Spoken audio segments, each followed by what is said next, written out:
Continue on. You got to keep in mind 62, we're going to go over 62:12 later on, but 62:11 you got to keep in mind because what you have here is a definition of a deficiency, right? And this reveals something that we talked about a few hours ago about your filing returns, what you've been doing all these years.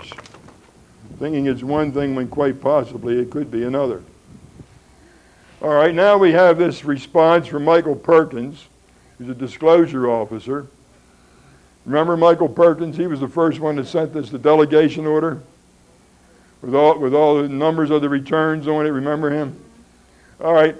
Well, at this time, we had a lot of members. We were putting out letters to them, and they were calling us, and we were telling them to go ahead and request these delegation orders. You might need them. All right, at that time. And so people were sending in requests for these delegation orders. And that's what this lady up in Philadelphia did. That's all she did was send in a FOIA request for a copy of the delegation order. And she got this response back from Perkins. Please be advised, this delegation order may be inappropriate in your case. Well, how in the world does he know what her case is? Right? All she did was make a FOIA request. She didn't say anything else but send me the document. There is a process by which a substitute return consisting of page 1 of Form 1040, which shows your name, address, social security number, and no line item amounts may be appropriate. All right, now let's see how this is appropriate. Such substitutes for return are not executed by a district or service center director or other authorized Internal Revenue Service officer or employee pursuant to Higher Code 6020B. Is that right? Huh? Such substitute for returns are not executed. Well, they're not, right? We saw that. By district director, service center director, or other authorized Internal Revenue Service officers or employee pursuant to 6020B. Well, 6020B says it has to be what? Has to be. What does 6020B say the return has to be? Executed. It has to be signed. And these are not signed, right? The service is not required to file a return for a taxpayer who fails or refuses to do so before issuing a notice of deficiency. What's he saying there? He's writing his own code. He's writing something, isn't he? What is he? Everybody understand what he's saying? You don't understand that? Huh? You're supposed to file before you file for deficiency. You have to file a return for a deficiency, right? Yeah. So if you file the return, it says the service is not required to file a return for a taxpayer who fails or refuses to do so before issuing a notice of deficiency. Well, you have to file before you get the deficiency. Well, that makes sense, don't it? It makes sense because you already filed a return if there was a deficiency. If there was no return, there was no deficiency. Well, what's this have to do with her case? All right, now, section, huh? She didn't say what her case was. No, well, this doesn't even relate to any of this, does it? All right. Section 6020B does not make it mandatory that the service file a return for a taxpayer before issuing a statutory notice of deficiency. But it does, doesn't it? It does? I mean, you can't have a deficiency without having a filing. Well, that's right, but this lady requested a delegation order that was under the authority of 6020B, enumerating returns that can be filed under 6020B. And he's talking to her about does not make it mandatory for the service of filing a return for a taxpayer before issuing a statutory notice of deficiency. What code section is this? 6020B is execute a return, right, for someone who fails to do so. And this one here, for notice of deficiency, is what section? 6211. Well, the definition is 6211 and 6212. That's great. So that's 60. He's talking about two code sections, and when the latter, when having no relation whatsoever to the delegation order in question. Right? What do you call it when people talk like this? Double talk, gobbledygook. In other words, he's trying to take advantage of your possible and presumed ignorance of the law. So if you didn't know any of this and you read this, you say, oh, I see. Okay. All right? And that's what he's trying to do. Of course, he failed in this case, but be that as it may. Huh? Right, he's kind of more, that's right. Kind of one of them. All right, now we're going to show you a form that starts it all when you don't file. It's called a taxpayer delinquency investigation. It's a hard copy form that's used within the Internal Revenue Service. The form is TYD 14. All right? And here's, this is out of the 5400, which is Service Center Collection Branch Procedure in that manual. And you can see the returns that are used in the example. 941, 1120, 7020, 940, 949, and 1120 again. Now you don't find any 1040s, right? In the example. What does the TYD mean? That's just the title of it, TYD 14. All right? And employee number, you have your transaction codes right here. See, 150s mean the return is filed and assessed. Now, remember we were talking about in the computer codes. Now this starts it out. Without this, they can't start a computer investigation, okay? And we were talking about the computer codes, which we're about to get into. And in this case, what we're going to show you, or try to show you, is that it is impossible under IRS procedure to investigate a United States citizen, a State of the Union, an individual. The computer will not allow for it. The code will not allow for it. So in order for them to investigate you, what they have to do is they have to lie to the computer. And they start here. I see some of the caseworkers sitting around there going like this, you know, because they do this work, and they know what I'm getting at, what I'm talking about, because they handle the letters where they're lying to them all the time. Mm-hmm. But anyway, they have to enter business codes to get the computer to go forward. So when you get your computer file, your IMF file, individual master file, which you have, the file is individual in name only. Most of the codes on there are all business codes. In fact, that's where we really drove that home at that trial we had in Baltimore a year or so ago. What does the ACS mean that was on the form you had just before that? Automated collection services. All right. Now what we have here is a document which you can receive by calling that 800 number. 800 form, I think, 1040 form. And it's a catalog of federal tax forms, form letters, and notices. It's publication 676.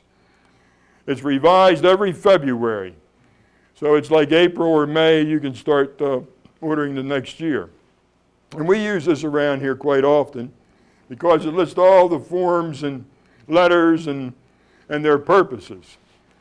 Here we have in this particular issue, which is 1988, a functional description on page 71.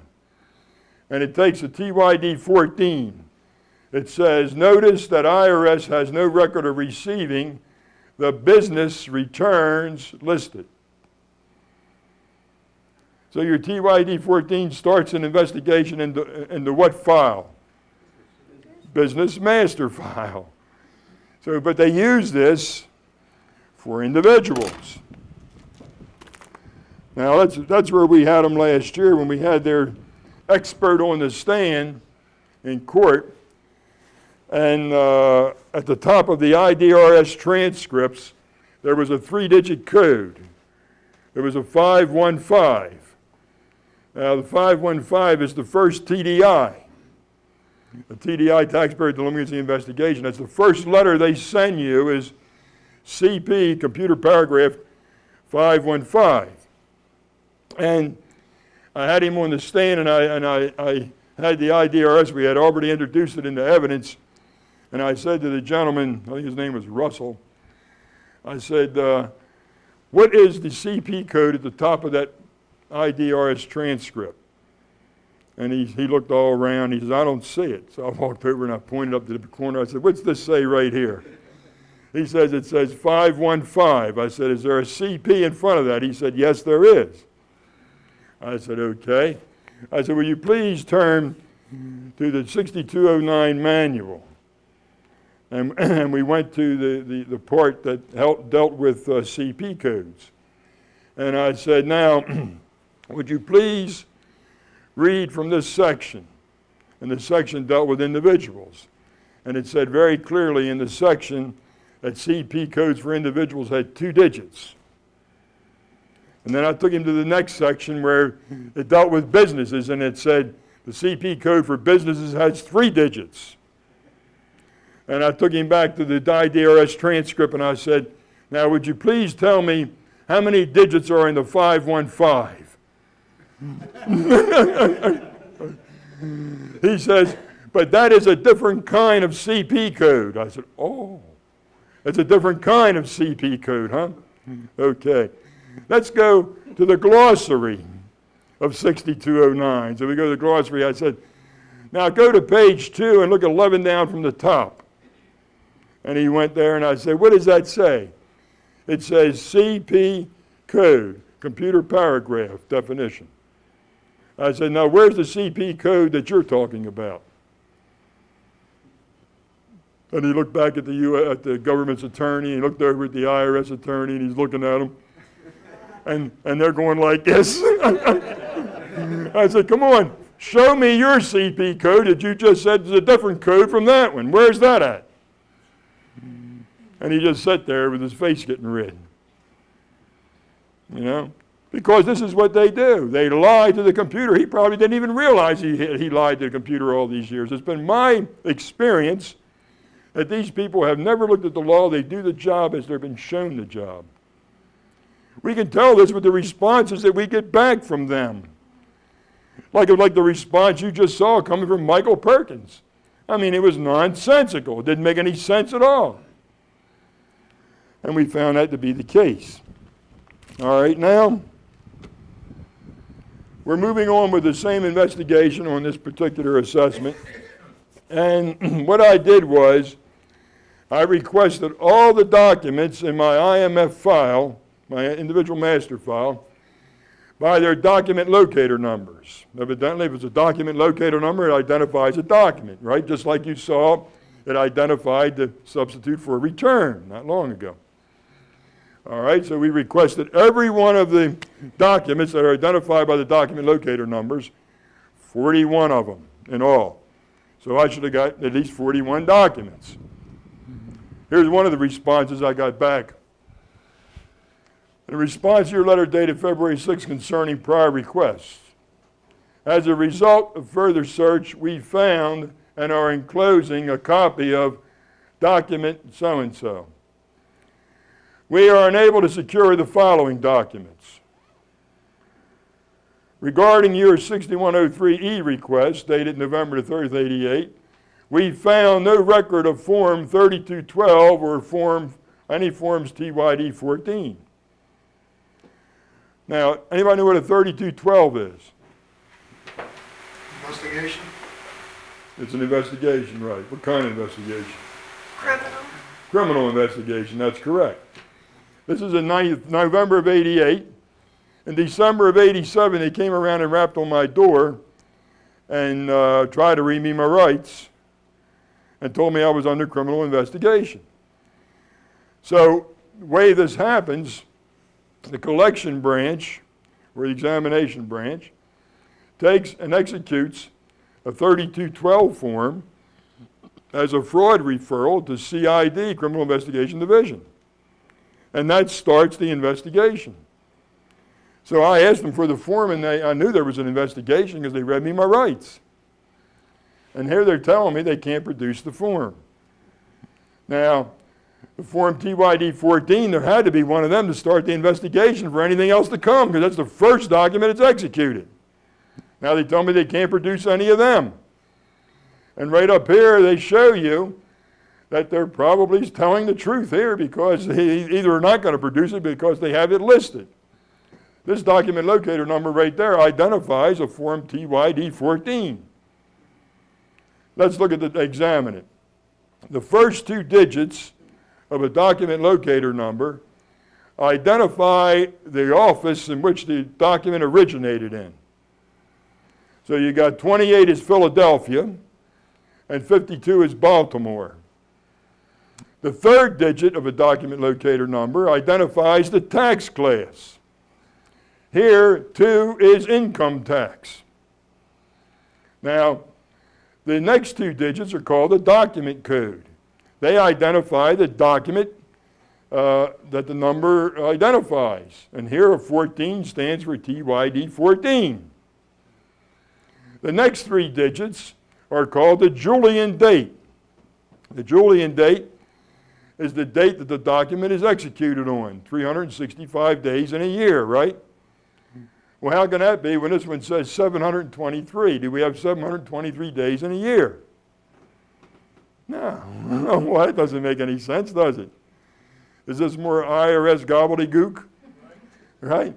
No, not really. What they do, if two documents are executed on the same day for the same person that can be confused with one another, they'll add 400 to one of the Julian dates. So in this instance, it's 323rd day of the year. Okay? So you just subtract 400. The next three digits is called the blocking series, or the explanation for the use of the document. The next two digits are the location of the document on the 813 index form, which is a form where all the documents are stored. They attach 100 documents to every 813 index form, and they store it in the Service Center accounting branch. And here, this would be the fourth document, because they go from 00 to 99. And then the last digit after the dash is the year in question, and they always go in a decade. So, with that in mind, we understand that. Let's go forward and start seeing what they do with these document locator numbers. Of course, you know the IMF, if it says by document locator number that a document exists, the document has to exist, right?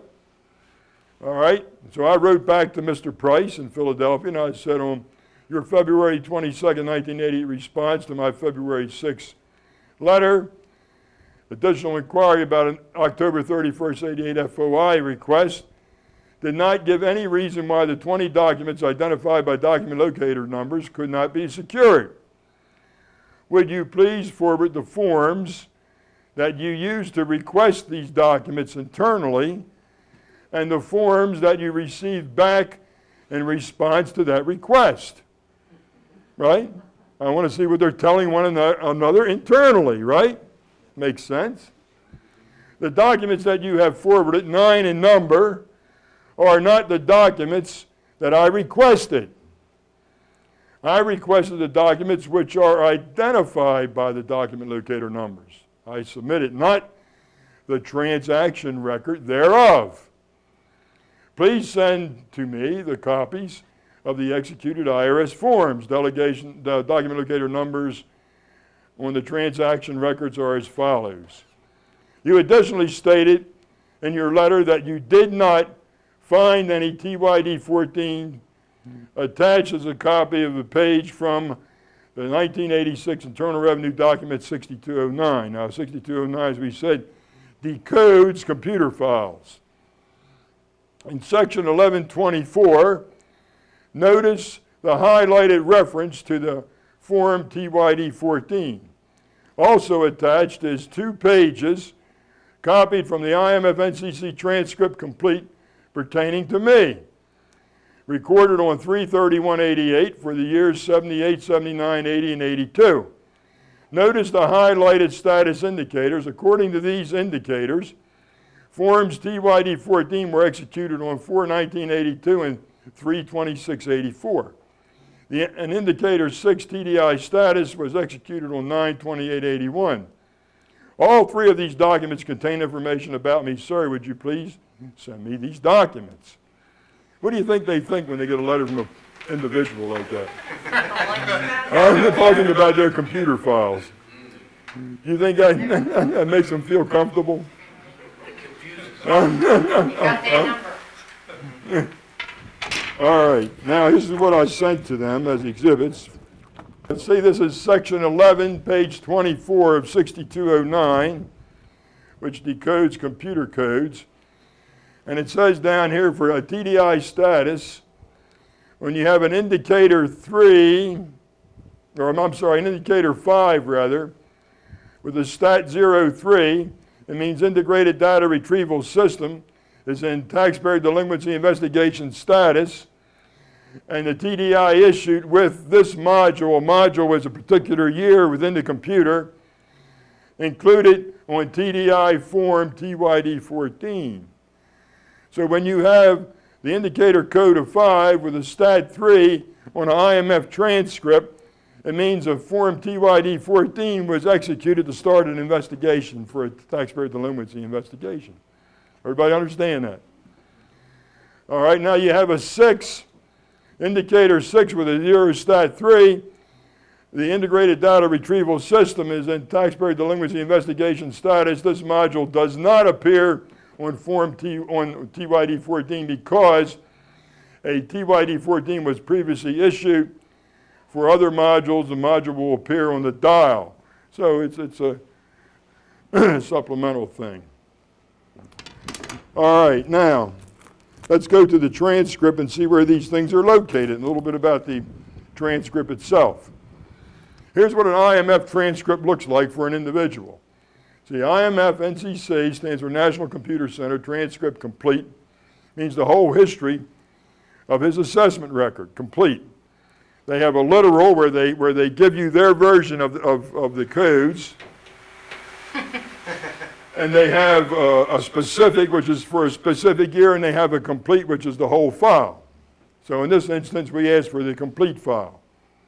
All right, now, this starts a module right here, your IMF codes, your MFR codes, rather. MFT codes, I'm sorry. Your MFT code starts a module. That's your tax period. MFT code is 30, which means 1040 returns. So this whole module is about a 1040 return. The year is 82, and of course the 12th month. Now notice over here, we have a dash Z, which means that there's a Z freeze on my file because I'm under criminal investigation as of 3/31/88. That Z tells every other branch not to enter my file unless they contact Criminal Investigation Division and have their authorization to get into my file. Now, when you come down, you have your transaction codes. There's a 140 with a 0 and a 595, which is the TYD 14 transaction code, 595. And that carries over to the year 84. And there's the document locator number right here. See it? Philadelphia and it's tax class 2, and document is TYD 14, which matches up. and that TYD 14 was 822.84. When we come down here, we have the MF Stat 3 with a 5 indicator, and it has a number of 326.84, March 26, 1984. And we come over and there's the year 84, so it all matches up. So that means there was a taxpayer delinquency investigation started there, and I'm under criminal investigation. And there's your document locator number up here. Actually, this one here is a bad IMF.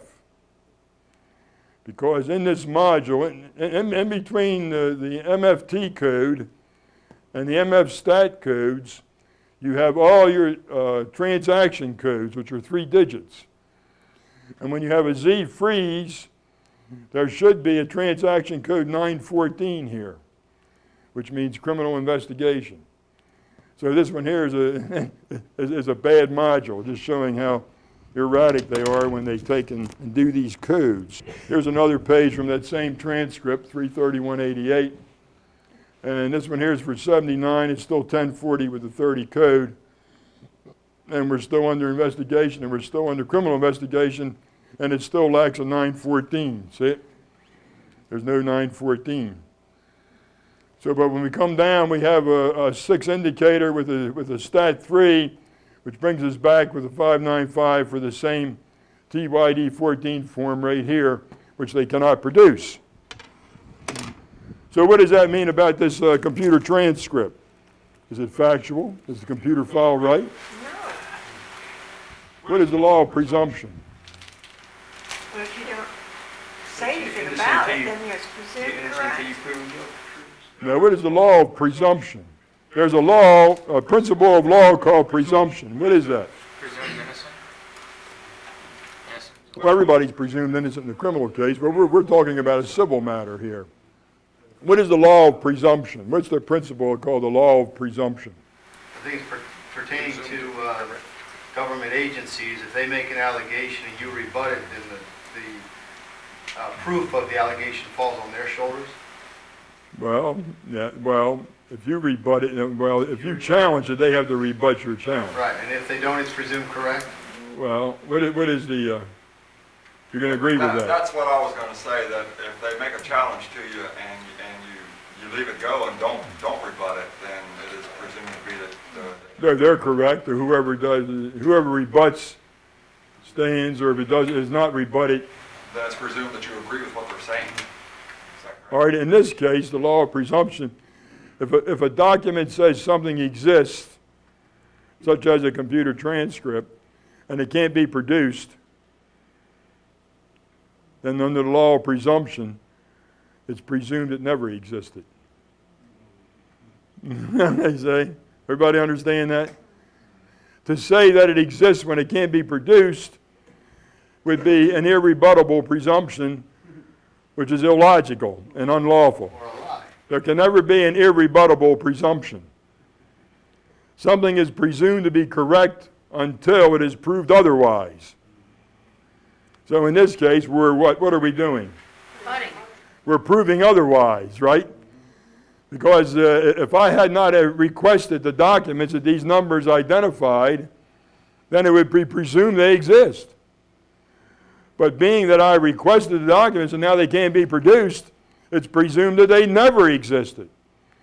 And if the documents never existed, and this is an assessment record, what does that mean? No assessment. It was never an assessment, right? That's very simple, isn't it? Right? They give you a loan that wasn't there. Well, they do that quite often. All right, now what we have here is a transaction record. This is what they were sending me for the documents that I was requesting. It's called a transaction record. It's a record of a transaction of an entry into a computer. And then, now I showed you what a TYD 14 looks like, right? And this one here is for a TYD 14, and they're trying to tell me this is the document that I requested.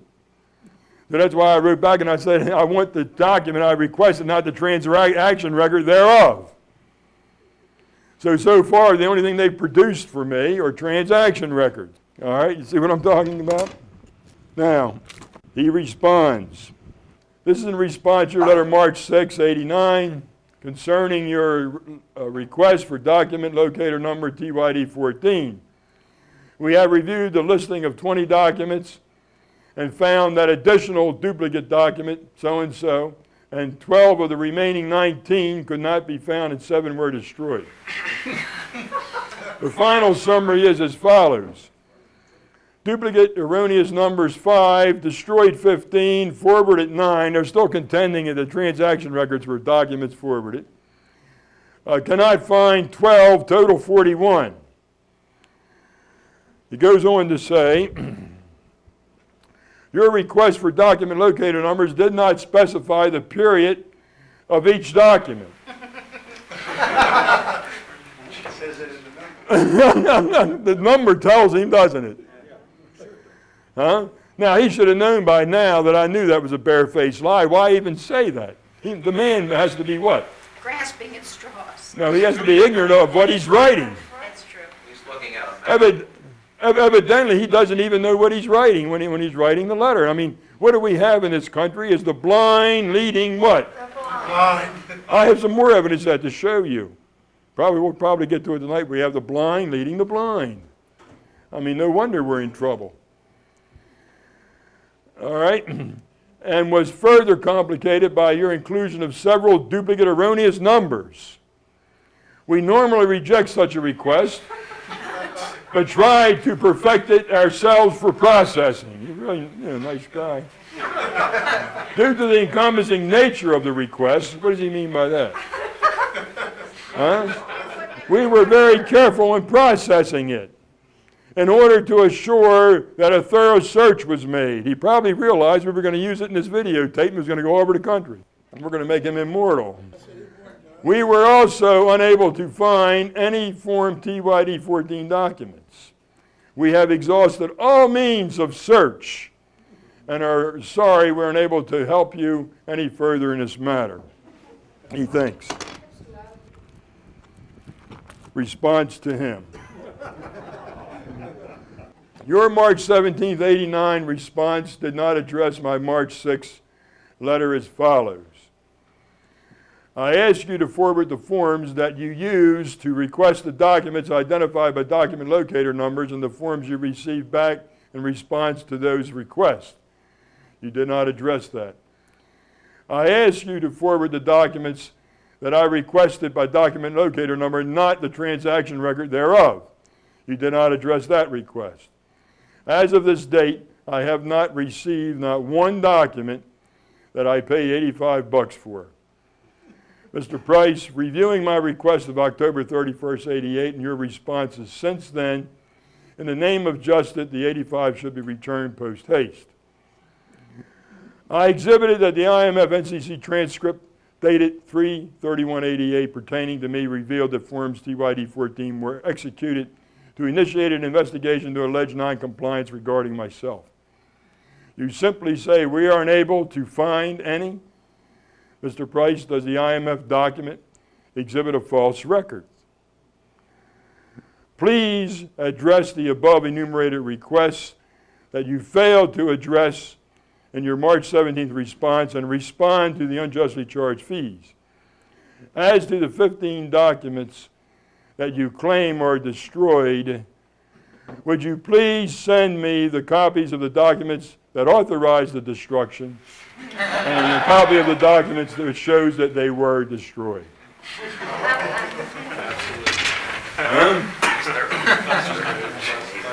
Prove it. So what did he respond? He had his fill of this little correspondence. And he said, you can appeal it, you'll never get another answer from me. So we appealed it, went to Washington, D.C., and the appeals officer, and he came back and said, well, we can't produce the documents, so there's no sense going with the case. We admit that we can't produce the documents. All right? And that's where we stand. We're still in court. The case is still going on. The assessment arose in what year? Anybody remember what year the assessment arose in? 83. So here it is, 94, and the case is still in court, and it's still going on. right? And we're still getting information. I just got some pertinent information where I'm going to file another action now. I'm going to file a 1361 action, violation of federal law. I finally got, after I filed another FOIA action, they sent me a document that I requested a year ago, and it had the name of the tax examiner on it, on a 4665. Now, that's the person that said I owed all this money. Now I'm going to file an action against her, and then move to put her, to depose her, and ask her if she can substantiate all these figures and produce all these documents. See, there's more than one way to skin a cat, right? They are starting to feel the pressure in these courts. And we can see signs of big cracks coming. I mean, the pressure is there, believe me. It's all the judges can do to keep it up. I had a FOIA request where it was 5 requests that they wouldn't respond to. I filed the action. And then after 27 days after I filed the action, I started getting responses and non-responses mixed in with them, you know. And the government answered right after that, it wasn't about 15, 20 days after they sent me these requests, that the government answered. And boy, you talk about lying. I think I might have explained that before, but you talk about lying. I made a request in January of 1993 for a 4665 form. They sent me that request 27 days after I filed my action, which is in May or June of 94. From the date of my request until the documents they sent me, it was 518 days. When the government's attorney answered, he said that those documents were supplied. He said in a request made in January of 1993, the documents were supplied. He didn't say they were supplied 27 days after I filed my action, which was 518 days when they're supposed to supply them within 30 days. He wrote it as though I got them in 93. That's the way he wrote it, you see. Of course, then the judge wrote to him and sent me a copy saying, would you consider summary judgment? So what I did was I did an affidavit pursuant to Title 28, Section 144, which says when a judge is prejudiced or biased to one side or the other, then you can do an affidavit and remove him for such prejudice or bias by showing it in the affidavit. So I did an affidavit to remove the judge, saying that he was violating the neutrality of the court by giving legal advice from the bench. Right? So he comes back and says, the judge answered and says, I'm denying it. He said, we do this all the time. So I got to answer him now. I go back to him and say, you might do it all the time, but the statute says that you're removed. You can't deny it. The statute doesn't say it's elective on his part. It says when you do the affidavit, he is removed. The trouble is they can't read law. Or maybe they pick and choose the words within the law they want, as they want to remember it. But the law is very clear that they will be removed when you file the affidavit. Yeah, but they nail us to the wall with the words. They surely do, but they pick and choose which ones they like. John, quick question. You made a reference to a Title 28, not the 144, the one before it. 3168? Yeah, 1361. 1361? Yeah, Thank you. yeah. You're quite welcome. Okay, now we're going to go back to what we started this assessment investigation with, and this is your first test of the evening. We have here a certificate of assessments and payments. Remember we started with that? The certificate of assessments and payments. Now this here is the actual hard copy form, is not a computer printout. A computer printout is a 4303 and the hard copy form is a 4340, form 4340. This gentleman here lives in Florida And I kept telling him to go ahead and get your certificate of assessments and payments so you can start your investigation, right? And they kept telling him they didn't have such a document. It doesn't exist. So I told him, well, you got to keep being persistent. So he was persistent. So finally, after about a year of requesting it, they sent him this. Now this form has 3 fatal flaws. Now, from what you've learned so far, can anybody tell me the fatal flaws on this form? Yes, sir. No assessed tax. No assessed tax. Well, that's not a flaw. They say there's assessed tax is 0. That's called new math. See, when you get an addition to a 689 to 0, that's new math. All right? Yeah. No document locator numbers. There you go. No document locator numbers. See them? They left all the document locator numbers off. What's the other flaws? Where's all the dates? Dates. Here's your dates. On the right. Dates on your right. Well, here you got period ending 80. This is for the all tax year 80. Right? 23C date they say is 9/5/83 where they assess 0. Then on 286, which is 3 years later, they did an addition of 689 to 0. Only the IRS can do that kind of math. All right? What's the other 2 flaws? Does this form here have to show that a return was filed? Right, there you go. It's supposed to say the return was filed here so that you could request a return. So instead they put an assessed tax instead of saying return filed. Remember that? Okay, now what's the last flaw? It shouldn't come out of a district office. That's correct. Where does it come out of? The next level up office. Accounting branch. Service center. The service center, that's right. Accounting branch. The accounting branch of the service center, right? Who assesses the tax and how's the tax assessed? Anybody remember that? The chief of the accounting branch. And how does he do it? Personal From his own knowledge. No, that's the secretary. Yeah. How does he do it? How does he assess the tax? Remember? From the return. From what you filed. No. How is the tax assessed? By information that he obtains from the taxpayer.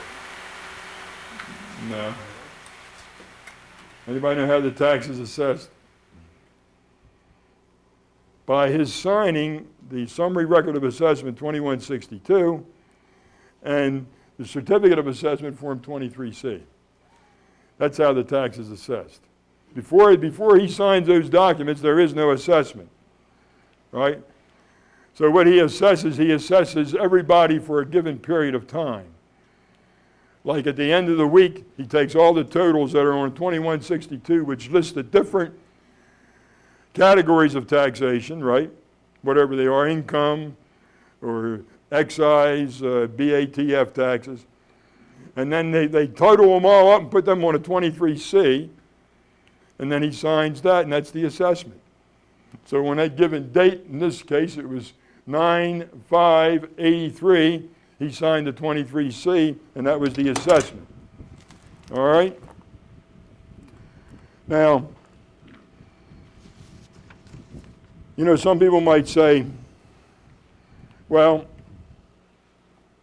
you're saying all these things, and you know, as we always say, we invite you to prove us wrong. We continually tell people, whenever we do a talk show or give these talks, no matter where we are, we say, prove us wrong. And we've been offering $10,000 now since 1982 to prove us wrong. And we have yet to give the $10,000 away. Now, we go to great lengths to find out information before we publish it and before we use it. We don't use it till we know it's correct. Now, we said before, if it was just a matter of arguing the law, I wouldn't be lecturing here tonight. The problem that we have is not arguing the law or the knowledge of the law, it's the courts. The biggest problem we have is the judges protecting the government in their wrongdoing. I received this letter just today. And it's from this law firm in Phoenix, Arizona. We thought you might be interested in it. I found it rather interesting. It says, Save a Patriot Fellowship, dear editor, I am writing you on my own initiative regarding your issue having to do with Internal Revenue levies. Court rulings strike at the heart of authority to levy, which is the title of the article he's talking about. Your article was sent to me by a client of mine who recently is a victim of the Internal Revenue Service levy. As an attorney for 15 years, I have dealt with the Internal Revenue Service on all areas, criminal, tax, audits, collection, etc. I find your article to be far more authoritative and accurate than most of the material that are published for the use by the legal profession, or for that matter, interested laypersons. He's talking about legal periodicals, that we have more information that was more accurate than what he gets from these legal periodicals in the law library. As one who has battled the IRS on all fronts for over 15 years, I think that it is very important that the approach taken by the Internal Revenue Service be understood by the United States taxpayer. Oftentimes, the approach that is used by the Internal Revenue Service ranges from unconstitutional to illegal to simply one of ignorance by IRS personnel. Is that right, Mr. Sham? A watchdog attitude needs always to be maintained in regard to this particular agency, and I agree wholeheartedly. You can never let your guard down when you're dealing with usurpers of the law.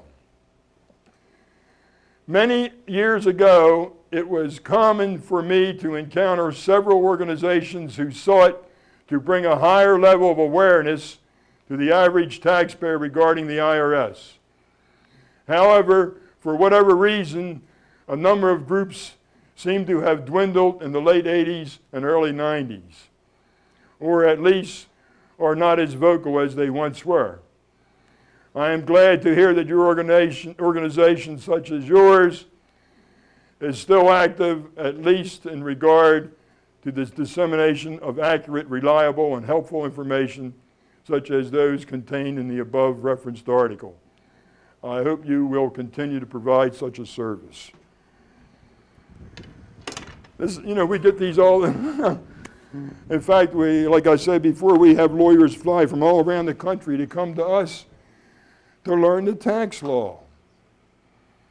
They don't teach them the tax law in the law schools. They're not taught tax law. They know nothing. Of course, you get some of these attorneys that you deal with who think that they're above everybody, when it comes to the subject of the law, and they don't want to hear anything.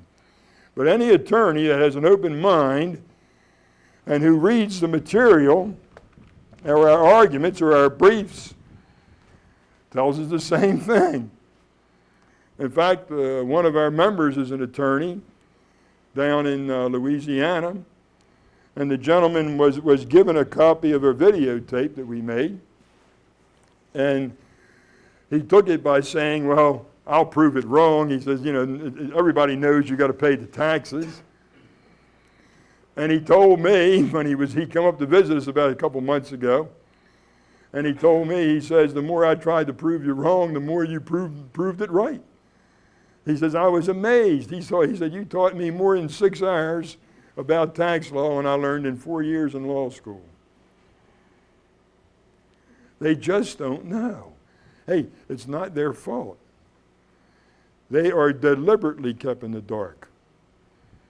The same way, we're going to be publishing a book, it seems at this point anyway, about Social Security, how it started, and how they got people to believe that they had these requirements when they actually don't have the requirements, and how they purposely worded the lies, the laws rather, which were lies, to misrepresent the fact about the law, that it appeared to be something that it wasn't. And they actually wrote back and forth to one another, how can you improve on this to make it seem that something that it's not?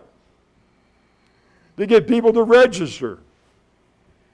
They even threatened them telling them that the postman was going to arrest them if they didn't register. The postman. Honestly, it is wild. It's hard to believe, really. But we have really been a victim in the past 70 years of government treachery. And I'm not talking about the system of government, I'm talking about those who have run the government. All right, now we're going to go to the code section that we skipped with Notice 609. Remember Notice 609, the Privacy Act noticed their authority. We're going to go now to Section 6012. Persons required to make returns of income. What does it say? Returns with respect to income taxes under Subtitle A shall be made by the following. Every individual. So now what I've been telling you all the way up to now is wiped away, right? Because every individual owes the tax. Has to file a return. Huh? Not every individual. Well, it says every individual having a taxable gross year of income which equals to exceeds the exemption amount. So the return shall not be required of the individual. Well, how can a return not be required of the individual who has income? They want you to think it's you. They're giving you a mindset, aren't they? They want you to think that you are that particular individual. Well, You may not be. every individual would be everybody, wouldn't it? Is there a difference between an individual and a person based on the definition you showed us Yeah. earlier? Right? A person can be an individual, right? And a person can also be a corporation. But an individual can't be a corporation or a trust or an estate. An individual is an individual human being. So a person could mean the same or it could mean other. Okay, so we say every individual having a taxable year. So everything that we said about filing and everything else is wiped away, right? Does it have to do with the Subtitle A? Is that the key? Well, that's right. You only have a requirement where? In Subtitle A, right? How many subtitles are there? 6? No, how many subtitles are there? 12, David. 10. 10. There are 10 subtitles. How many categories of taxations in the subtitles? 5. 5, that's correct. 5 categories of taxation. So you have 10 subtitles, 5 categories of taxation. So we're dealing with how many categories of taxation here? The requirement to file is 1 category of taxation out of 5. For who? For who? Individuals under. For an individual. Right. Okay. So the individual only has a requirement in 1 category, income tax. Right? And it's in Subtitle A. All right, let's go to Subtitle A and see how that's applied. Here we have the Internal Revenue title. Subtitle A is income tax, right? We come down here. The Subtitle A income tax, Chapter 1 is normal taxes and surtaxes. Come down to Chapter 1, normal taxes and surtaxes. Subchapter A is determination of tax liability. So this is on individual, that's where we want to go, right? Subchapter A.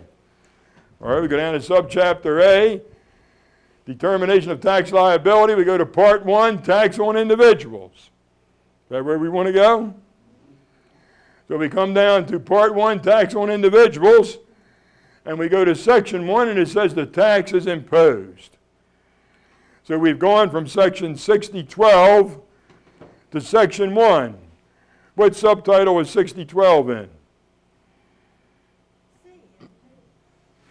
That F? F. Yeah, administration and procedures. Okay? What does subtitle F do? Implements the previous subtitle. It implements the categories. Okay?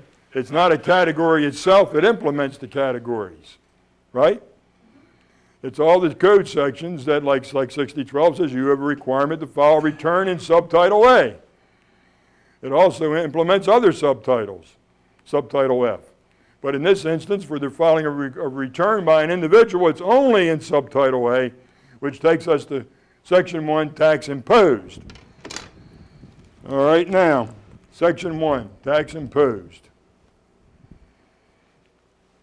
Married individuals filing joint returns and surviving spouse, there is hereby imposed on the taxable income of every married individual who makes a single return jointly with his spouse under section 6013, which is in what subtitle? F. Okay, that's F. So we're talking about married individuals filing joint returns, the taxes imposed on them. When you go forward, it also is on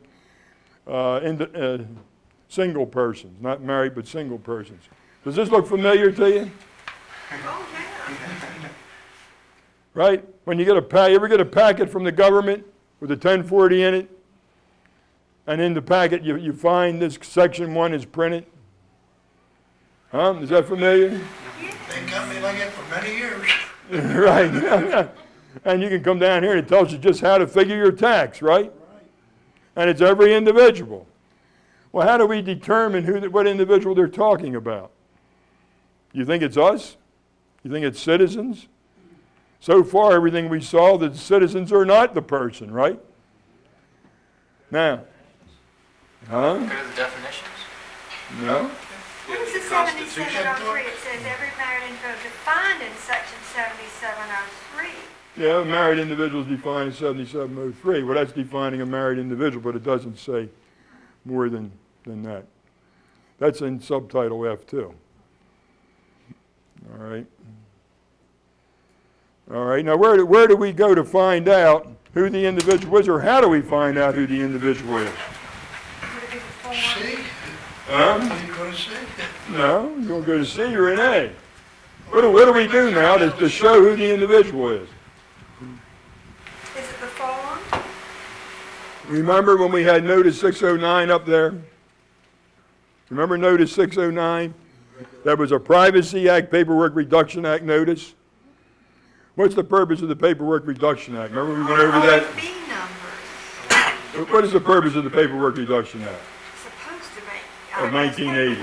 Less. It makes less paperwork for the government. Well, what was the reason why it was passed, and how does it make less paperwork? To prevent unauthorized persons from making unauthorized requests. For information. To prevent government agencies from making unauthorized requests for information. That they had found that the government agencies were making requests for information from the public when there was no law authorizing it. So they wanted to stop it. So by stopping this, they're saving paper. It was called the Paperwork Reduction Act. So what they did is they took the Office of Management and Budget, which is called OMB, and they made them the police officer, the watchdog. And every agency had to submit the information request form they wanted to use to the Office of Management and Budget. And then the Office of Management and Budget would investigate the information request as to the authority for it, the code section, and if there was authority for the information request, they would assign it an OMB control number, which identified the form that was used for information requests, and it also identified the reg that implemented the statute. So if we go to the regulation, right, the Code of Federal Regulations, Title 26, and it's in Part 600 to end, we will find in 602, Part 600 to end, OMB control numbers. See up here at 602, OMB control numbers under the Paperwork Reduction Act. Purpose. This part collects and displays the control numbers assigned to the collections of information and the Internal Revenue Service regulations by the Office of Management and Budget under the Paperwork Reduction Act of 1980. The Internal Revenue Service intends that this part, together with 601 rather 9,000, which is right over here, comply with the requirements of 1320.7 and 1320 12, 1320, 1314 of 5 Code of Federal Regulations, which is Title 5, meaning government agencies and employees. Part 1320 OMB Regulations, implementing the Paperwork Reduction Act, for the display of control numbers assigned by OMB to the collection of information, Internal Revenue Service regulations, etc. Now let's go right down and look at the regulation that implements Code Section 1. We find in Part 1 of the regs, see this is Part 600 up here. When you look for the part is before the period, the part of the reg. So this would be Part 1, Section 1, which implements Code Section 1, and then Paragraph 1. And it has an OMB control number of 1545-0067. Now, notice they all say 1545. That's a prefix identifying IRS forms. Whenever you see a form and it has a prefix of 1545, it means that form is from the Internal Revenue Service. If it doesn't have one, it's not an IRS form. Anybody ever see a W-9? What is a W-9? Request for taxpayer identification number. What OMB control number does it have? None. None. If it doesn't have an OMB control number, what is it? Is it an authorized request for information? No. No. Well, we'll get into that a little bit. So for Section 1, we have a 1545-0067 as the OMB control number, right? All right, now let's go on. Oops, and we'll look at Section 6012, right over here. Part 1, Section 6012, 1545-0067. Same number, right? All right. Well, when they send you out Section 1 through 3 in the packet, what form do they send you? 1040. And it must be a 1040, right?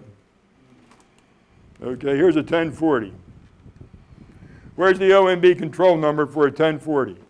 It's in the upper right-hand corner, right? So what's the OMB control number for 1040? 1545-0074. Well, that's not 67, is it? Well, what return is used for Section 1? It's not a 1040, but why do they send you a 1040? Why do they send you a 1040 when it's the wrong OMB control number, according to their own code of regulations? Huh? Save paper. Save paper. I think they're wasting paper, right? Sending you the wrong form is a waste of paper. Let's look at this one here, maybe see what this one has. This has an OMB control number of what? 0067. And what return is it to be used with Section 1? 2555, foreign earned income. Why don't they send that out to you? And why don't they send this one out with a packet, which is the correct one according to the OMB and the Internal Revenue Service? Huh? They wouldn't get a response. They wouldn't get any response, would they? Or they might get some response, but it wouldn't be that much. Particularly when they looked at the exclusion. I think the exclusion is somewhere around 70,000, 80,000. They wouldn't get too much of a response, would they? Not only that, when the exclusion, the requirement is restricted to what? The requirement to file is restricted to what? Non-resident aliens, countries. Well, yeah, but as far as, we're talking about citizens now. Citizens earning money abroad. Citizens earning money abroad, well, that's correct. But with everywhere abroad? No, just where we have a tax treaty. Just where you have a tax treaty. So it's not everywhere abroad, it's just where there's a tax treaty.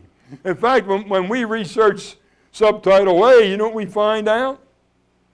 Which we're going to show you, we find out that it's under tax treaty only. All of income tax is a foreign tax under tax treaties. It's not authorized outside of a tax treaty.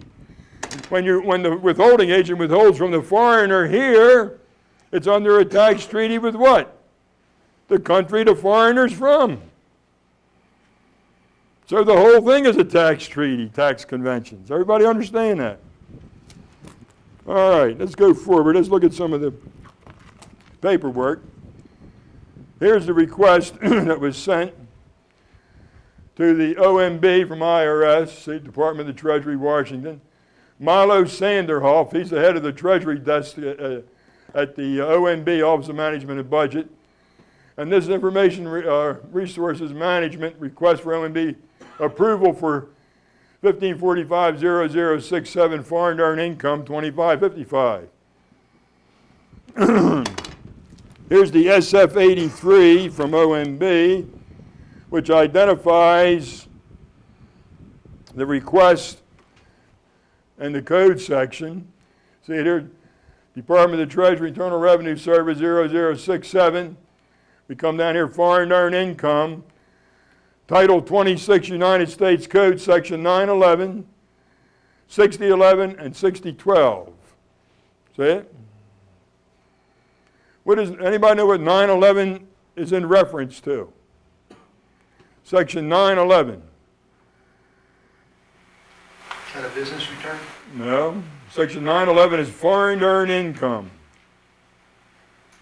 All right, now what is it in reference to?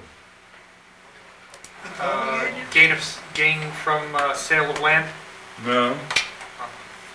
What does Code Section 911 pertain to? The imposition of taxes in the federal states. What's the federal states? Puerto Rico, Guam, Virgin Islands. The possessions of the United States, they're called federal states.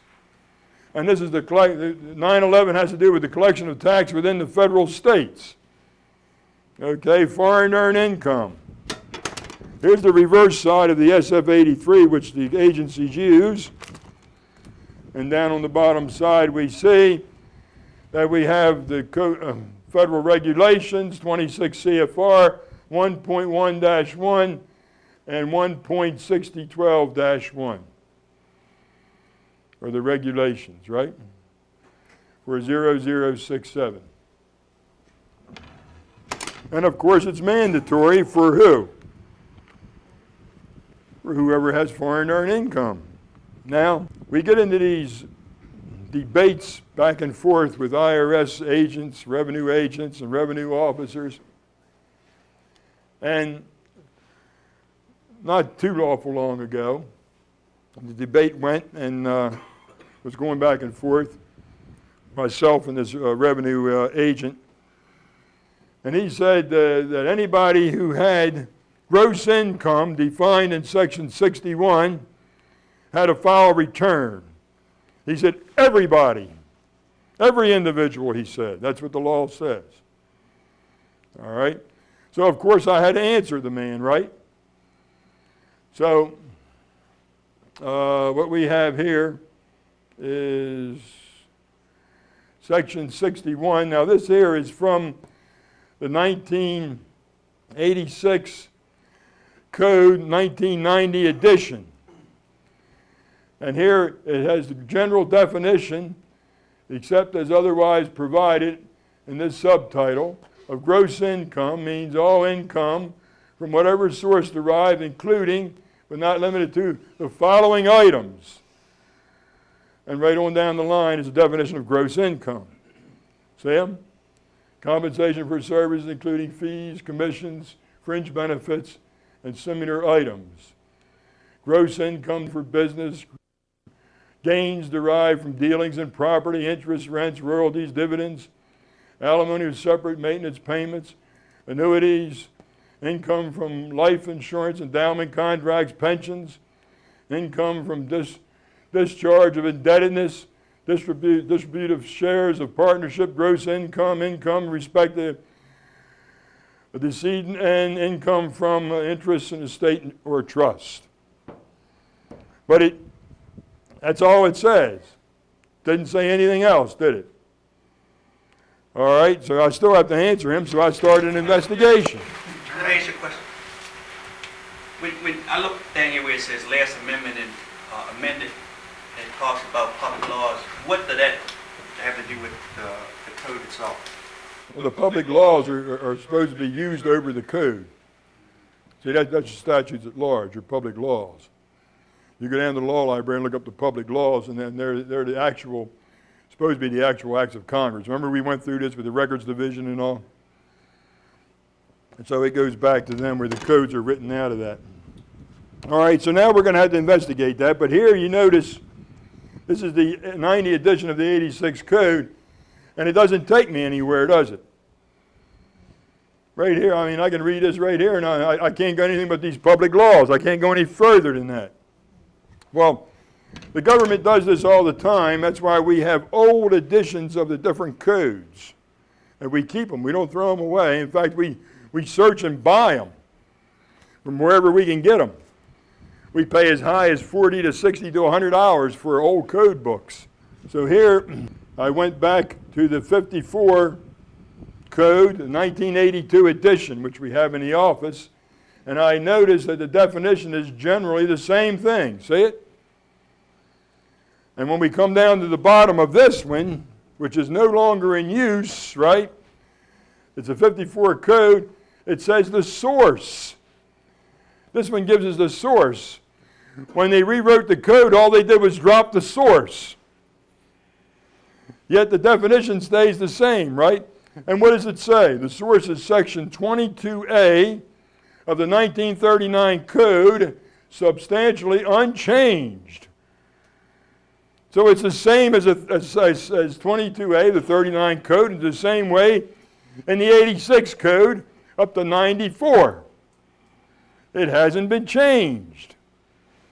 Everybody see that? Now, if we hadn't had the old code, I couldn't have researched to answer the gentleman. But now I have somewhere to go, right? 22A of the 39 code, gross income. The outline's a little different, but it's substantially the same. Read it carefully. General definition. Gross income includes gains, profits, and income derived from salaries, wages, or other compensation of personal services. They seem to change that just a hair, didn't they? What is the difference between that and the one we just saw? Now, come on, who sees the difference where it's changed just slightly? I do, because they're giving you the salaries and wages originally as a gross income, when it's supposed to be, if you took the wages or salaries or whatever it is and invested it and got a capital gain out of it, that would be taxable. No. Bob? The word derived is the key. In other words, Oh yeah, the word derived is the key. Derived from. but it doesn't, but it can be derived from your employees. Well, Derived from your employees' salaries. Yeah, but not yours. What is income? Income is a gain. Income is a gain from capital or labor or a combination of both, right? Income is a profit or gain from capital or labor or a combination of both. So what does this say about salaries and wages or compensation for personal services? It's changed just a little bit, but this says it's not, right? Derived from salaries, wages, and that doesn't mean the person who's getting the salary or the wage, it means his boss. who's getting a profit on his salary, wage, or compensation. Is it? It's derived from that. So of course, that doesn't go with the modern thought that the courts want to use and the IRS wants to use, so they try to wash away what was written. They say it's the same thing, only they leave certain parts out. Nowhere in the other one can you find the word salaries or wages, can you? They just left that out because they want you to think that the wage is the income. That we have courts saying wages are income. But it doesn't say it here, does it, in the law? Right? If instead of saying derived from salaries and wages, if it said receive salaries and wages. No, it says includes gains, profits, and income, salaries, wages, and compensation, then it would be them. Okay? When it says derived from, it means it comes from. The key word then is derived. Well, isn't that in the 16th Amendment? That's right. Isn't the word derived from in the 16th Amendment? Isn't that the key word of the 16th Amendment? That's a key word also in the Supreme Court opinion, right? Well, that's not only did we find this, right?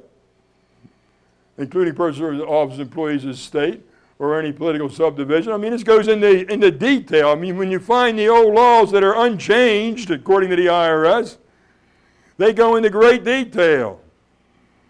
But the laws today, they go into great detail to eliminate anything so it's clear understanding. Right? They go to great lengths so you don't understand. But John, when it goes on and says professions, vocations, trades, businesses, Right. is that not? Derived from. Derived from. Income tax are derived from. Okay? Now we have to go on, so we know now that the guy's misrepresenting. He says, gross income, anybody who makes anything in the United States, he's telling me, as an individual, he owes the tax. That's what he's arguing to me. So now we're starting to get an argument together against what he's saying, right? We're ready to rebut him. But we got to go somewhere else. We got to go further than that. We got to go through the parallel tables of authorities and rules. Where do we find them? Index That's right, in the index of what?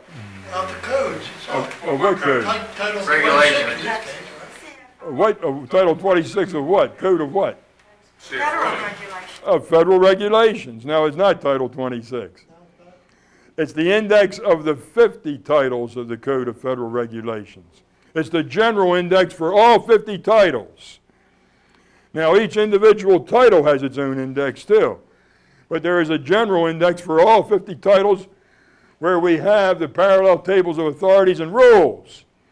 The following table lists rulemaking authority under Title V, which is government agencies and employees, right?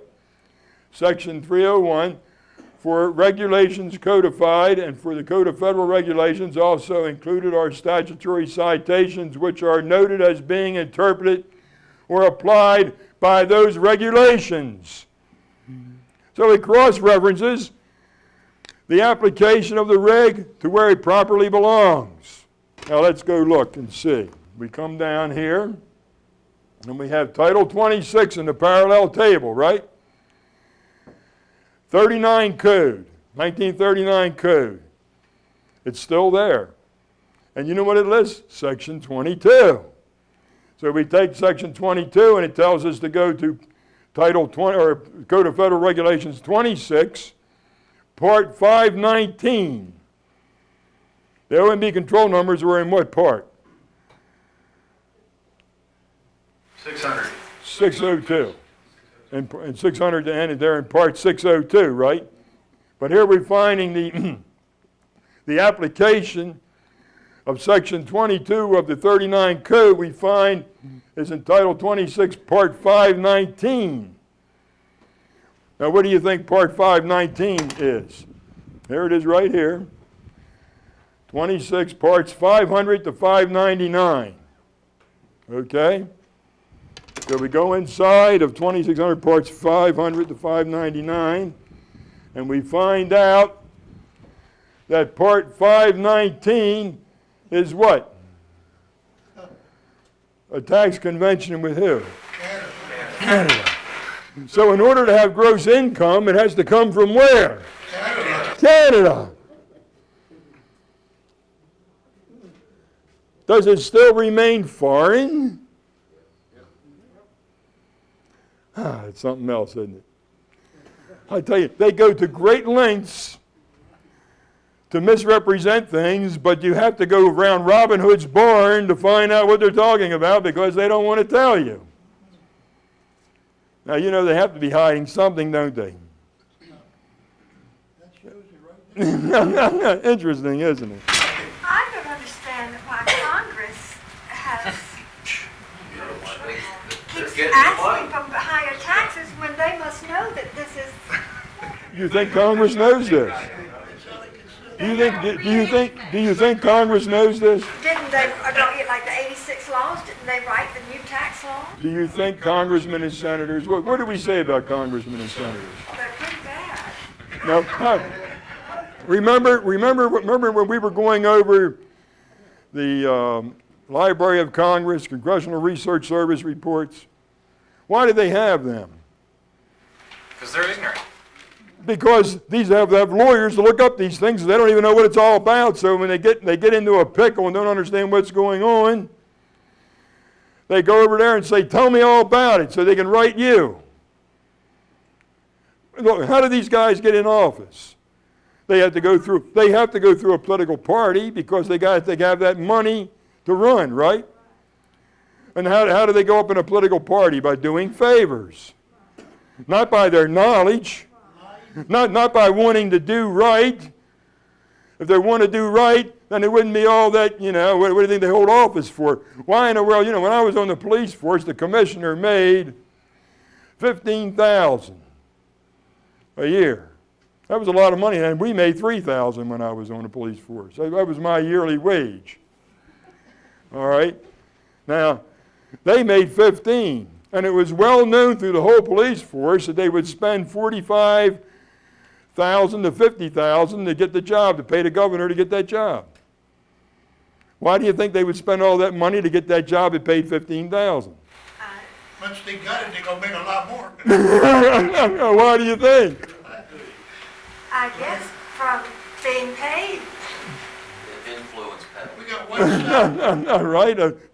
It's like the sergeant told me when I was on there for a year. He says, "We don't have trouble with the mafia. We run the rackets." I mean, that's just that simple. They have no trouble with the mafia in Baltimore. They never have. Right? No, never have any trouble. Not at all. All right. Now we're going to go to the 90 edition. What did I show you here? I showed you an older edition, right? The 88 edition. Now we're going to go to the 90 edition. And something has happened since the 88 edition. What has happened? 519 is now what? Reserve. What does reserve mean? In other words, Look somewhere else. It means reserved for future usage, right? What happened to the word Canada? Well, how come there's no treaty with Canada now? Free trade. They passed free trade acts, didn't they? There is no more treaties with Canada. So what happens to gross income? Huh? Not quite. They all mean they're creative. Don't think it went out the window. They're very creative. We did a cross-reference, which I should have made a transparency. We did a cross-reference in the 50 codes, and we came up with 61 now goes to Title 7. Title 7 United States Code. What's that? Agriculture? Agriculture. Well, why would it go to agriculture? What is the principle of benefits?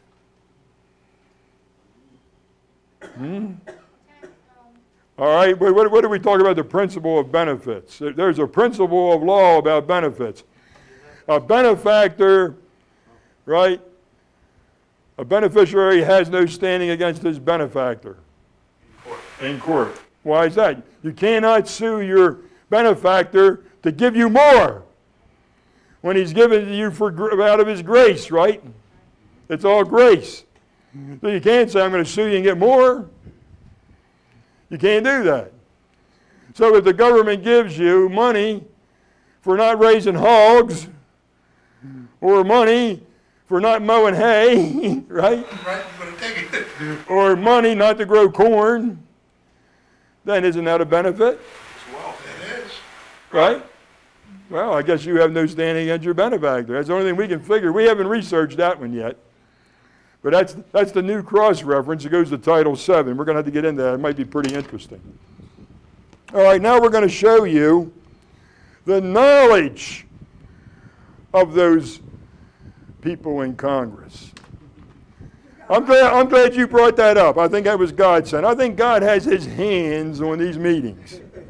Or even when I'm on these talk shows, God has his hand there, because I always get some lawyer or some CPA comes on and he's going to tell me about filing return. I mean, I just love it. I say, thank you, God, when they say I'm a CPA or a lawyer. I mean, they are the best ones to work with, believe me. You know, thank you, God. Anyway, I wrote a letter to Sam Nunn. Everybody hear of Sam Nunn? The senator from Georgia, who the media says is one of our brightest senators. Is that correct? I mean, he is talked about being presidential timber. Is that right? Right. Is that how they promote this man? Well, I wrote Sam Nunn because Sam Nunn just proposed new tax changes, and I wanted to find out about it. See, so when was it? May of this year, I wrote him. And I said, Dear Senator Nunn, a friend of mine sent me a copy of your overview of the Nunn Domenici tax proposal that he said was received from you. Along with that document was a letter from you to him dated February 24th, 94. In that letter, you state, under our proposal, individual income would be defined much the same as it is today. But taxpayers would subtract the amount they saved and invested from what they earned during that year. The balance would be subject to progressive tax rates, just as taxable income is today. By the way, this is the new sales tax that everybody's excited about. Okay? Is it what they think it's going to be? He says it's the same as what we have, doesn't he? And to ensure fairness, we would provide a generous exemption for spending on essentials, as well as a credit to low-income Americans for payroll taxes withheld to finance entitlement programs. Huh? To fully understand your proposed tax plan, would you please answer the following questions? Okay. Would you please cite the Internal Revenue Code section or sections that the definition of income in your proposed tax plan are compared to be much the same as? 2, in your proposed tax plan, would the categories of taxation outlined in the present Internal Revenue Code subtitles be the same? 3, if the answer to question 2 is yes, would you please identify the taxpayers within your proposed tax plan that would subtract the amount they saved and invested from what they earned during that year? And 4, if the answer to question 2 is yes, would the generous exemption for spending on essentials be on income taxes or employment taxes or both? Please respond at your most earliest convenience. Thank you. The dear senator responded. He did. He just did. August 10th, 94. Dear Mr. Cutmar, thank you for contacting me in regard to Senator Domenici's and my proposal to replace the current tax code with a consumption-based tax code. Just the opposite of what he's talking about here. I don't think this fellow understands. I really not, I don't know, maybe he's a lot like this guy Biden. Oh, dear. What do they call Biden, the great what? Plagiarizer, right? He plagiarizes everything. All right, as you know, our proposal, the Universal Savings Allowance, USA, man, isn't that sweet? USA, boys, all-American tax plan, allows individuals a deduction from the part of their income they save, and allows businesses a deduction from the amount of their new capital investment. Now, this guy understands the law, don't you think, Gary? Huh? You think he does? All right. The new deductions for savings and investment will, when combined with other key features in the non-Domenici proposal, clear the way for renewed economic growth. Hey, man, that man's ready to write out your own par, boy. Look at this one here. Here it comes. Here it comes. Section 816 of the Internal Revenue Code defines income as any wages, salary, dividends, interest, income from the sale of property or other forms of compensation. Does it? Huh? While our proposal would not substantially change the categories of taxation outlined in the present Internal Revenue Code subtitles, they're not changed at all, are they? It would change the taxation of specific categories.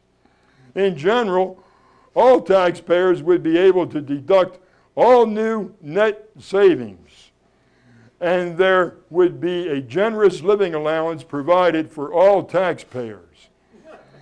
The allowance would be graduated like today's allowance to reflect status of family size. Unfortunately, I am unable to definitely answer all of your other questions at this time, as we are continuing to refine our proposal. I trust this addresses some of your concerns. What is 816 define? We didn't look at 816, did we? No, but anybody know? It shouldn't come to Canada, right? No, that was Section 61. Section 61 defines gross income. Now, he said Section 816 defines income, wages, salaries, right? What do you think it defines? Foreign earned income. No? What do you think it defines? I mean, look, this man is presidential timber. He knows what he's talking about. Huh? What do you think it defines? You tell me. Now, this guy's, he's knowledgeable. He's in the government. He's been there for years. He's a head of the Armed Forces Committee. He understands what he's saying. Huh?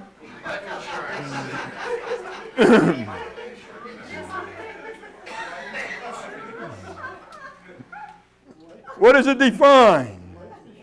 Life insurance companies. You can't find the word wages in the whole thing. Now, these are the kind of people you have in Washington. Now, you know what happened, don't you? Can't you see what happened? He called up the IRS hotline to answer my question, right? And he got some equal opportunity employment employee, right, who told him, well, it's 861, Senator.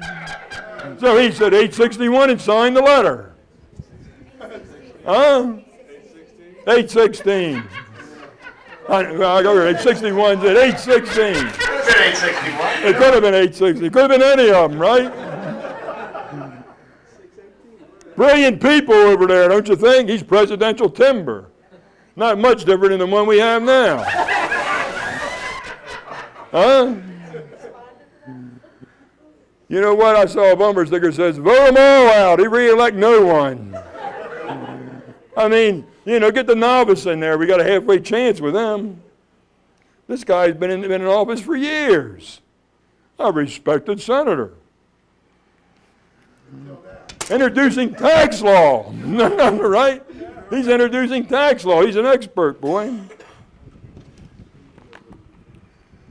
So the first thing they do is they lie and say there's a big change when there isn't. And number two, they don't know what they're talking about. Are you going to respond to that? Oh, sure, I'll write him back. Larry says, well, write him back and let him get in deeper. Larry Beecraft, I read it to him over the phone the other day. He sat there and he laughed. He couldn't stop laughing. I mean, it is ludicrous. I mean, these are the people that are running your country. No wonder we're in the shape we're in. They don't know what it's all about. All right, now let's finish up Subtitle A with Section 5. Section 5 is cross-references relating to tax on individuals. Other rates of tax on individuals, etc. The rates of tax on non-resident aliens, see Section 871. Doubling of tax on citizens of certain foreign countries, see 891. The rate of withholding in case of non-resident aliens, see 1441. And the alternative tax, see Section 55. Now, where does it talk about tax on citizens within the states of the Union? It's not there. The cross-reference is just what we've been talking about, just what it shows. Subtitle A is a foreign tax laid under tax treaties. We're doing research now into the FDA, and we found the same thing with the FDA, Food and Drug Administration.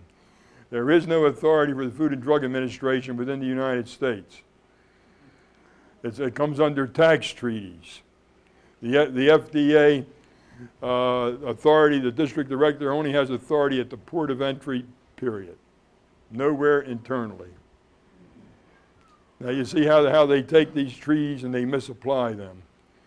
That was created in 1912, we found. Interesting, isn't it? Yeah, better, John. Since the income tax does not apply to the citizens, even if someone wanted to look up citizens and the fact it didn't apply, it doesn't have to say anything about it since the law doesn't apply to them anyway. Well, that's how you prove it. You look up citizen.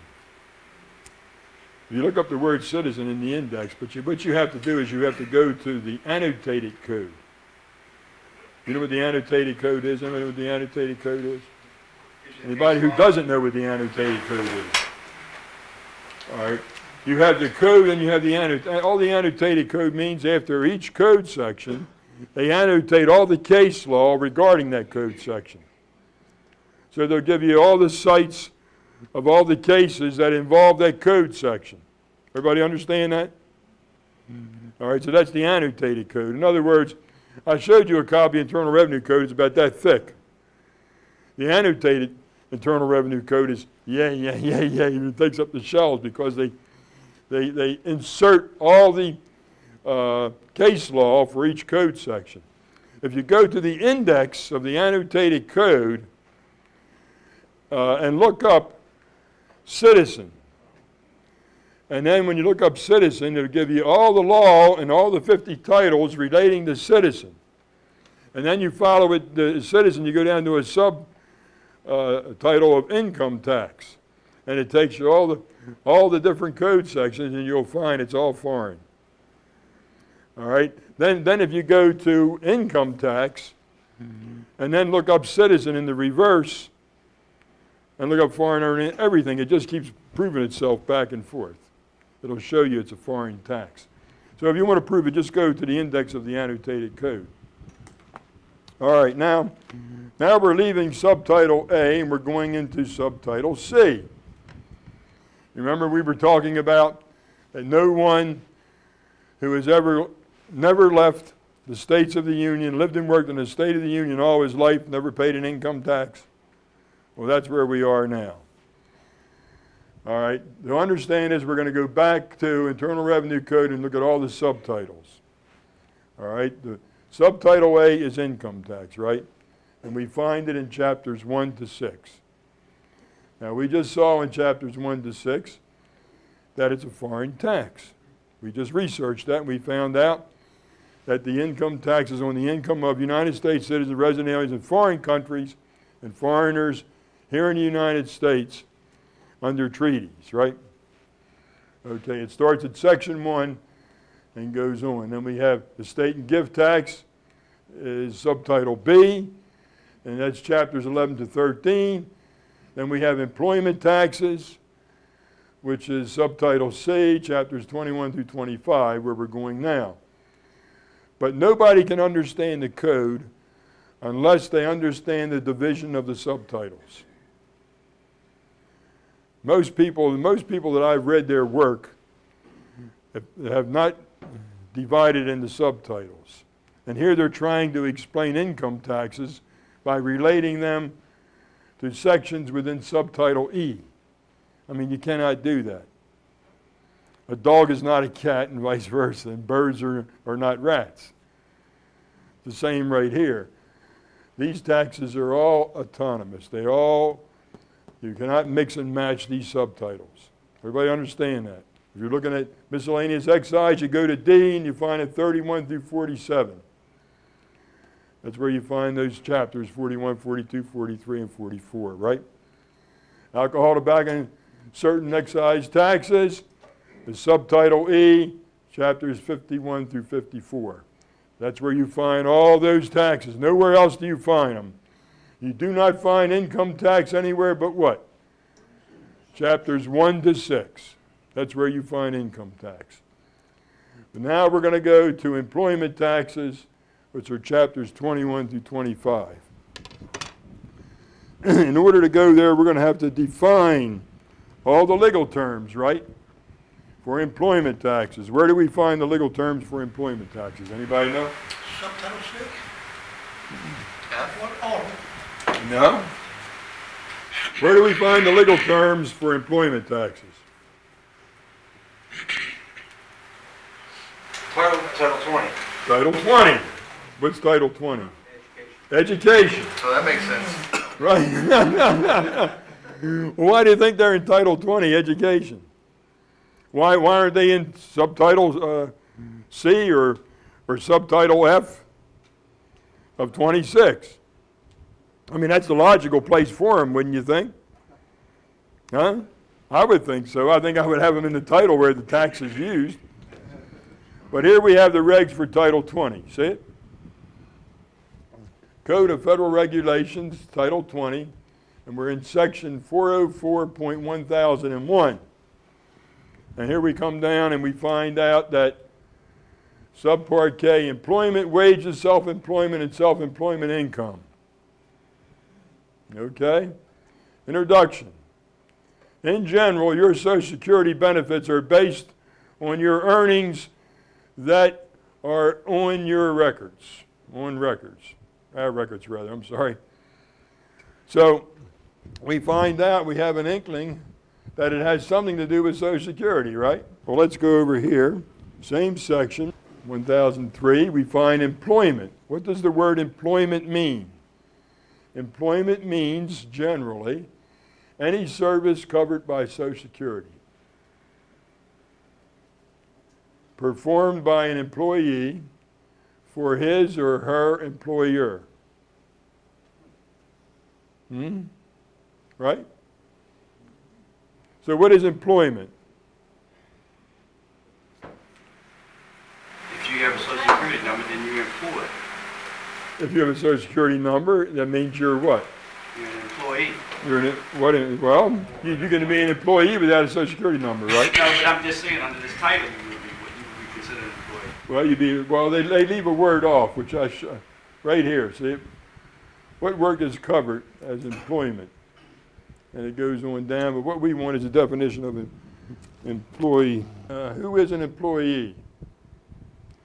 You must be an employee for your work to be covered as employment for Social Security purposes. You are an employee if you are a corporation officer, it's under 6, and common law employee, et cetera, but you have to have a number. So you become a what? Covered. A covered employee. You're not just an employee, you're a covered employee, covered by Social Security, right? So that's the difference. I can be an employee without a number and not be the covered employee who is the subject of subtitle C. Everybody understand that? All right, well, let's look at here now. Here's a term here we want to use. It's called wages, right? 1041 is wages. The term wages means remuneration paid to you as an employee for employment unless specifically excluded. Wages are counted in determining your entitlement to retirement, survivors, and disability insurance benefits. So what are wages? Remuneration paid for Social Security purposes. Right? Everybody understand that? That's what wages are in subtitle C. Do you find wages in subtitle A? No. No. Wages are not in subtitle A. Wages are not income taxes. The only place you find wages is where? Subtitle C. And what are wages for subtitle C? Wages, remuneration paid for Social Security purposes, building credits for benefits. Everybody understand that? Is this section here still under Title 20? Oh yeah, we're still in Title 20. This is section 404 of Title 20. See? Yeah, that's where we are. So everybody understands that, right? So everybody that works for the government would come under subtitle C. Hmm? Government employees come under subtitle C. People that work for the government would then come under, or just... Well, who do you think comes under That's what subtitle I C? think. Who do you think comes under subtitle C?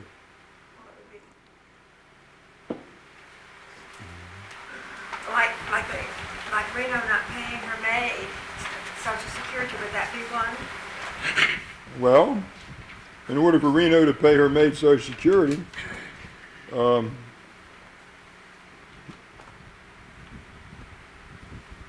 Wasn't Reno, was it? It was someone else. no, it was a lady who was, Yeah. Zoe Bear, was a couple of them. Looking for another one here. Well, what do you think the qualifications would be for that? Are there any qualifications for that? From the definition, it says to build up the credits for benefits. So, It's building credit for credits for benefits, right?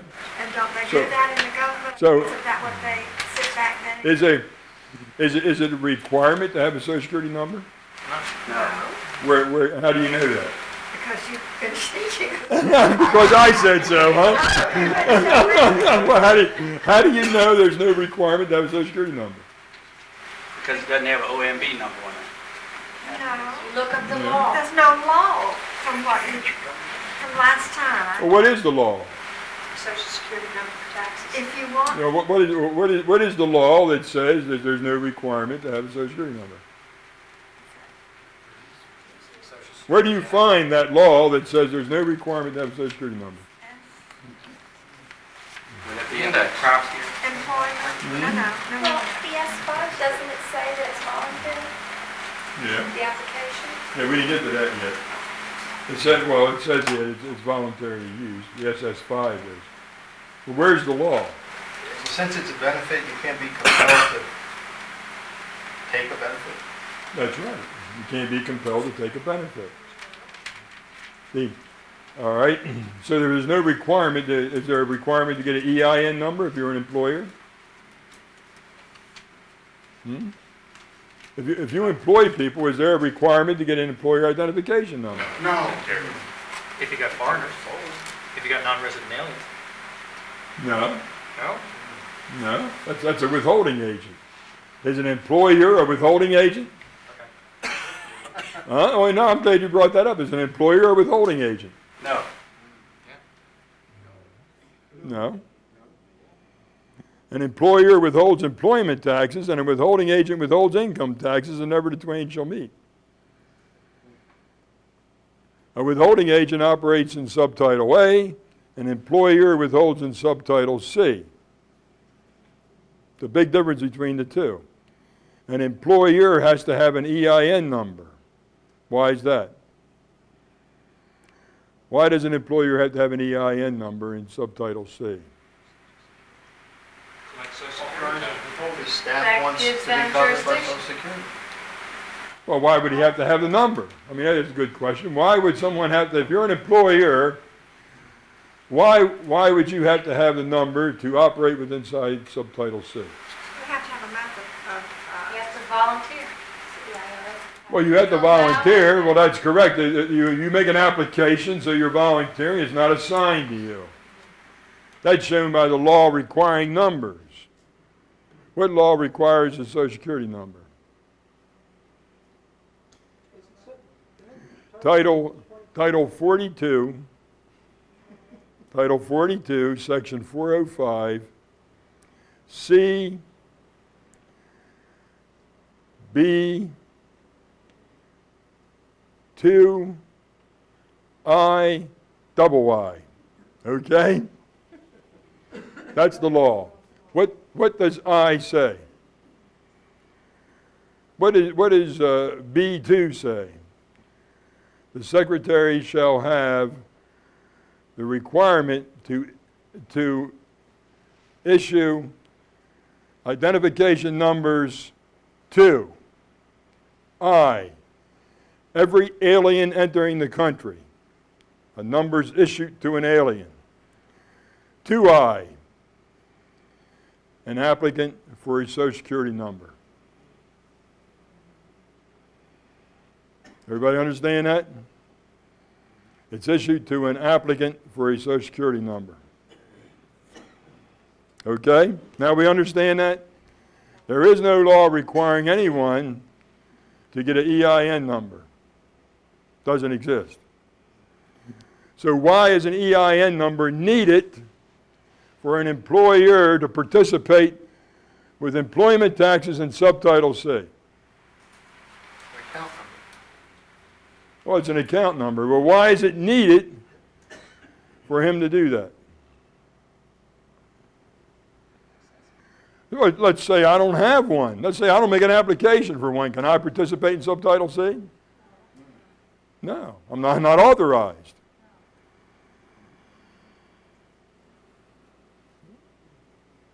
When he makes the application, he volunteers to become a tax collector from the government. All right? Now that's why he has to make the application, because he wants to, for his employees' benefits, he wants to participate in Social Security. Okay?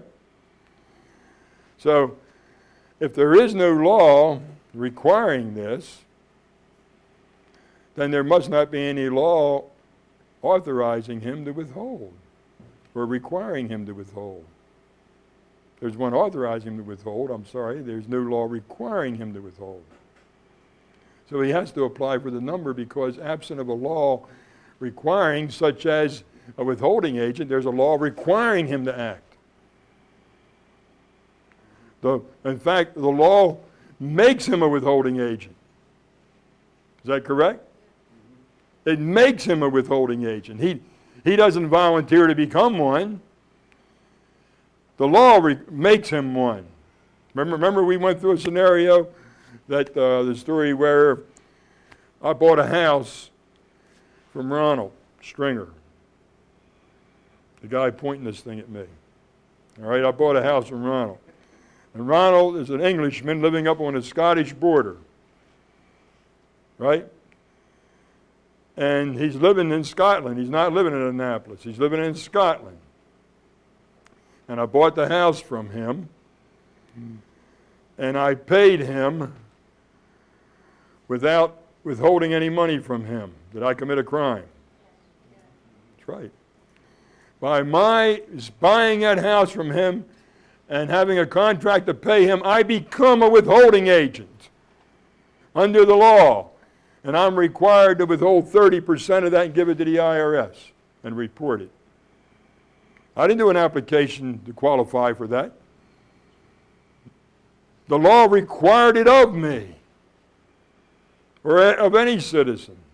Everybody understand that? But in subtitle C, I have to make an application to get a number because there is no law in subtitle C that requires the withholding of an employment tax.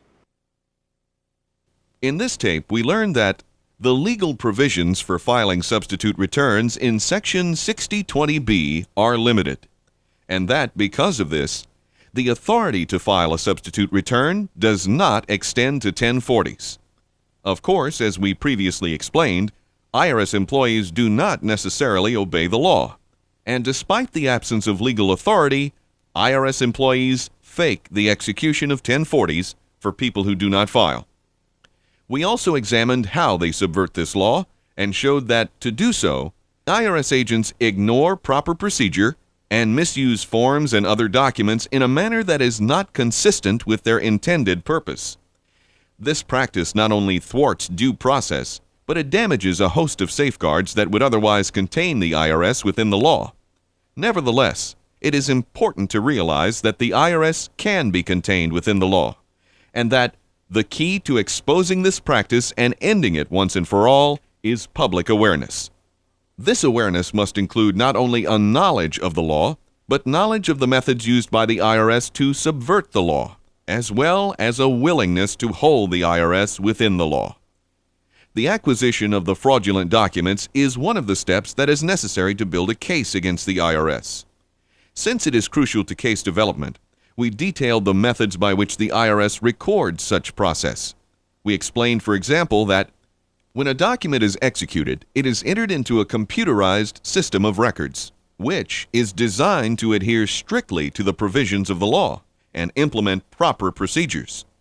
Therefore, the type of information that the computer program can accept is extremely limited.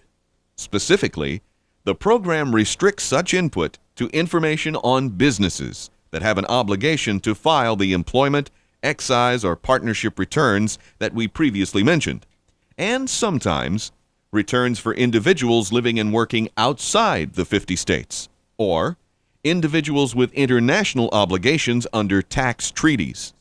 However, there are no computer codes that would allow an assessment record or criminal investigation to be entered against any other individual. And since the law does not provide for an assessment of a tax against the income of a U.S. citizen who is living and working within the 50 states, neither does the computer program. If the IRS wants to investigate such citizens or assess a tax against their income, then the software must be tricked into accepting input. Indeed, that is exactly what happens. IRS employees enter inapplicable business codes into the computer system. This maintains the illusion of proper procedure and at the same time allows an IRS agent to enter a fraudulent assessment into the system of records. Fortunately, phony data leaves a trail of physical evidence, and such evidence can be used to develop a case against the IRS. We showed one of the ways this is accomplished when we explained that the IRS uses TYD-14 forms to investigate individuals, even though the TYD-14 applies only to business returns. When it is used to investigate an individual, the form TYD-14 constitutes physical evidence that the IRS misused forms, fabricated information, and distorted the proper procedure. Physical evidence of this nature is needed before any legal action can be taken, and it can be acquired because the Privacy Act allows individuals to obtain documents from the government that contain personal information. When any given document is executed and entered into the system of records, the documents are assigned DLNs, or document locator numbers. These DLNs contain a great deal of information. For example, document locator numbers indicate the IRS office, the type of tax, the ID of the document, the date, the use of the document, and the location of the document. DLNs make it easy for the IRS to find any given document if and when it becomes necessary, which of course it does if an investigation of improper procedure is made. After relating the information concerning the methods by which the IRS executes and maintains such documents, we explored a principle of law that is known as the law of presumption, which simply means that when an allegation is not rebutted, it is presumed to be correct. A practical application of this principle is its use in challenging the validity of any given assessment, because under the law, an assessment is presumed valid until proven otherwise. To rebut such a presumption, a knowledge of the procedures and documents becomes imperative. If the IRS says, for example, that a document exists and that they relied on information contained within that document for an assessment, then they are obligated to produce the document if and when the credibility of the document is brought into question. Under the law of presumption, there is no such thing as an irrebuttable argument. What's more, a document that cannot be produced is presumed to have never existed. And the inability of the IRS to produce the documents on which an assessment was based negates the validity of the presumption. All arguments and exhibits must be rebuttable. At least they're supposed to be. But we also mentioned that many judges have a tendency to assist the IRS whenever possible, even to the point of giving legal advice from the bench. As a matter of law, a judge is obligated to remain impartial. Advice from the bench violates this impartiality, and it is illegal. If this impartiality is violated, an affidavit can be filed against the judge to remove him from the case. Of course, we also explained that if a judge is prone to ignoring the law, then it is likely he will ignore the affidavit as well, which simply means that an individual must be ready to aggressively pursue such cases through the appeal process. In this tape, we also explored the legal provisions of the Paperwork Reduction Act, provisions that help citizens keep a watchful eye on their government. For example, the Paperwork Reduction Act prevents government agencies from making unauthorized requests for information from citizens. It does this by requiring the various government agencies to obtain approval for letters and documents that request such information. The mechanics of the procedure are quite specific. For example, an agency of the government must forward a request to the Office of Management and Budget, or OMB, to obtain permission to enforce regulations that require the collection of information. When they receive such a request, the OMB confirms that there is a law or regulation that authorizes the collection of the information and then issues a control number for the use of the form. When someone receives an information request from the government, they can use its control number to look up the law that requires the information and verify that the agency is making a lawful request. A pertinent example is the information collection request known as a 1040 income tax return. The OMB control number for the Form 1040 is 1545-0074, which can be used to verify the application of the law and determine the validity of the request. In this case, according to the regulations, we find that a citizen's use of the 1040 is limited, and that as far as a citizen's own income is concerned, the Form 1040 is merely a supplemental worksheet that attaches to the back of a Form 2555. But the Form 2555 is used by citizens to report foreign earned income, not income earned within the 50 states. And more importantly, as far as U.S. citizens are concerned, foreign earned income is the only income that is taxable.